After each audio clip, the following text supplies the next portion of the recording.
What's up, guys? Lefty here, back with another Play of the Day video. We finally get our 10th win last night with the under in the Phillies Cards game. It ended 2-0. We won, no sweat really needed in that one.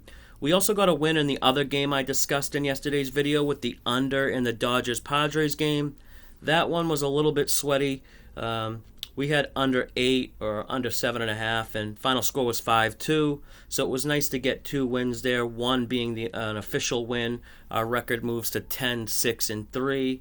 Some of you are probably noticing a bit of a trend with these Play of the Day videos and how a good amount of them have been on unders.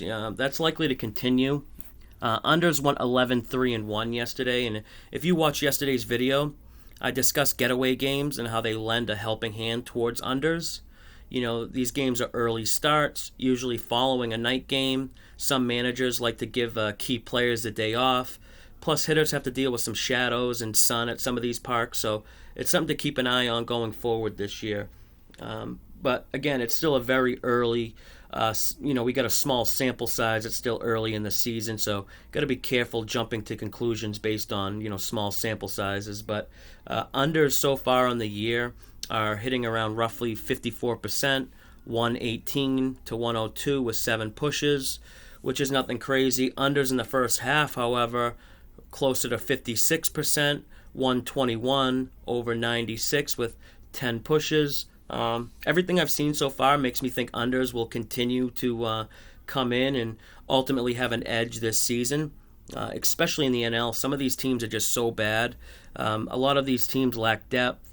Teams that have a decent, 6 or 7 guys in the lineup, they have no bats on the bench. So when you lose a guy or a bat gets a rest day, you're getting nowhere near the production off the bench. And, if you look at some of these lineups that are struggling offensively, they're filled with guys hitting under 220. Baltimore, Texas had, I think, 11 between the two of them yesterday. 11 guys hitting under 220. The problem is the market will correct itself. We'll start to see, some really low totals, which will make betting unders, pretty sweaty. But I don't see any of the bats or lineups just improving, drastically. And I'm not saying we see unders, go 11-3-1 many times, but there's only a handful of over teams that I have targeted that have lineups capable of putting up runs consistently. So I'm looking at an NL matchup tonight. The Giants and Phillies here. Both teams, they're really a great example of kind of what we're seeing with a lot of other teams in the league. The home run era, we got high slugging percentages, but low on base percentages. This new craze, home runs equals wins. It has some of these teams like really unbalanced. Yeah, they can hit home runs and some doubles, but if no one's on base, you're not going to score a lot of runs.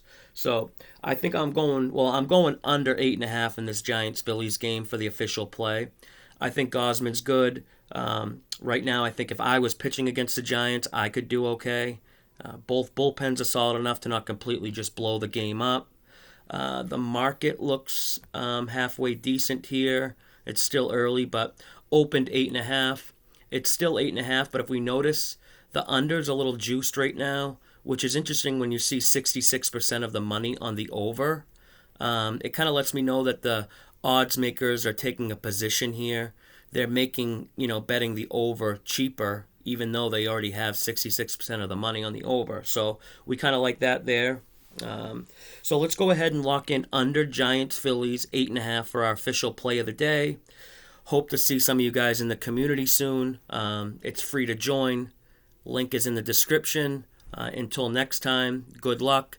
And as always, may all the umps calls go your way.